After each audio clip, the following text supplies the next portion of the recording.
So it is we who make our world. It is we who imagine. And that is why if we can start this spirituality from the childhood, it's better. Because our mind is then clear, and whatever is being said to us goes into our mind.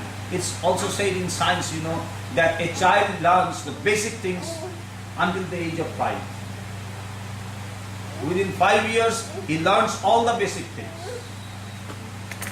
So if we can teach them, it may seem to be very ridiculous to teach a baby, a boy, like Theo, something to chant like Hare Krishna, or to be here in some meditation class, or to hear about Vedanta. He would understand nothing. But that is not the thing. That is the vibration which speaks, which acts. It's a vibration.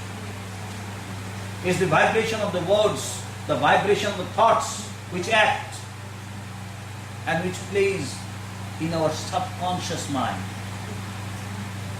So it is better if we can tell unto our children this supreme thought that we are one with the divine. Because if they can think in this way, they will become free within a very short time.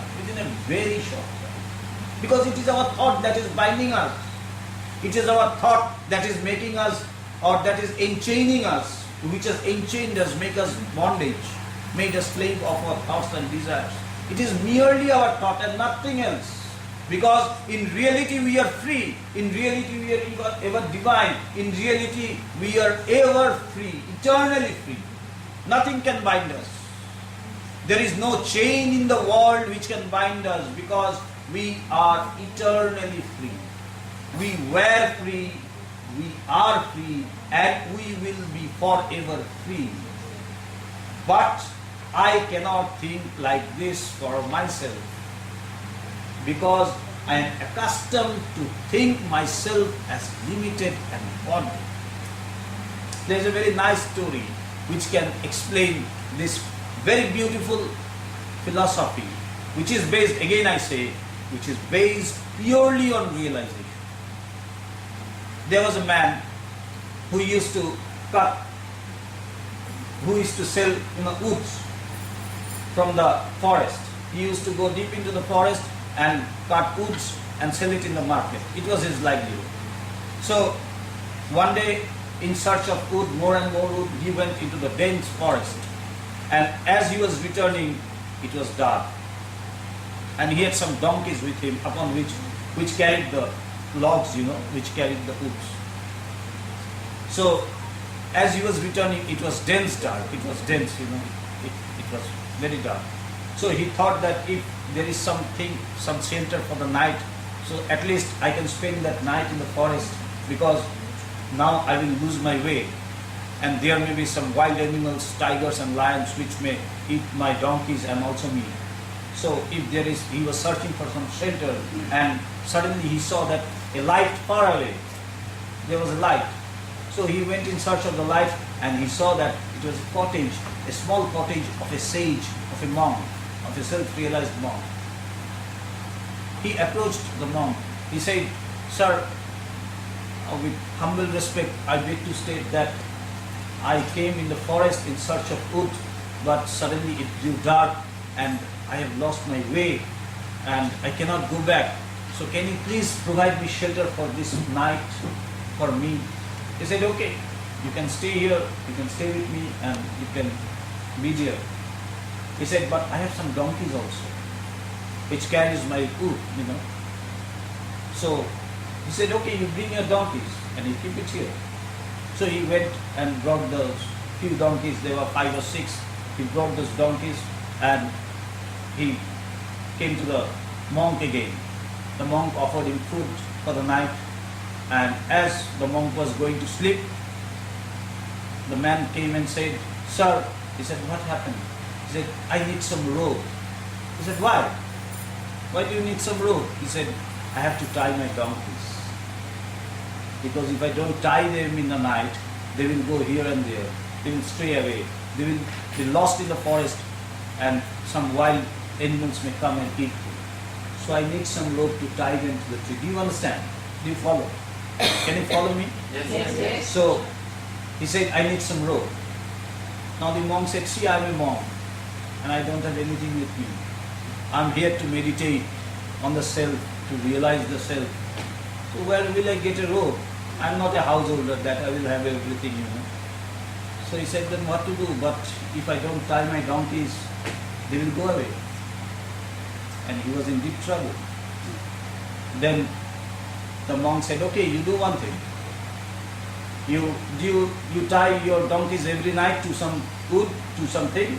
He says, yes, I do it every day. He said, okay, you take each of the donkey to a tree and just act like that you are binding it with a rope. He said, how will it help me? He said, you go and see. You act in that way that you do every night with those donkeys. But there will be no rope. But you act in that way. He was confused. He was utterly confused. How is it going to help? He said, see, you do what I say. There was no choice because he had no rope. So, though he was a bit, worried and a bit disturbed, but still he had to go because he was a monk and moreover he didn't have any rope. So he went to the donkeys, brought each of the donkey near a tree and just acted like every day night he ties it with a rope and he tied it. And he came back and the monk said, okay, now you go to sleep, your donkeys will be alright. Now he was really disturbed. So the monk went and he was fast asleep, with a quiet mind. But this man couldn't sleep because his donkeys were outside without any rope. He couldn't sleep the whole night. The next day early in the morning he woke up and to his amazement he saw all the donkeys were right in their places. Now he was relieved, So thereafter he just went to the monk and saluted him that, okay sir, I am very grateful to you for your kindness, for your cooperation, and now I am leaving with my donkeys. He said, okay, it's fine, good. So he was about to leave and he took the donkeys, but the donkeys were not moving. So now he was in more problem. The donkeys were not moving. Now, what to do? He didn't have any solution to the problem. So he came back to the monk and said, sir, he said, what? I said, I have a problem. He said, again a problem? Now what's the problem? He said, my donkeys are not moving. They are not ready to go with me. Then the monk said, did you untie them? He said, what to untie? There is no rope. What shall I untie? He said, no. You acted that you were tying yesterday night. He said, yes. Now you act in that way, in the way you act every morning, untying them. Now he was again disturbed. What is he speaking? He said, you go my dear son and do this. This will help you. So he went back, went to each of the donkeys and acted in a way that he is opening the rope, untying the rope. Now as he was doing, the donkeys were moving bit by bit. And as he finished acting with all the donkeys, they were moving with him. This is a story. And I think it's not hard for us to imagine that we are the donkeys.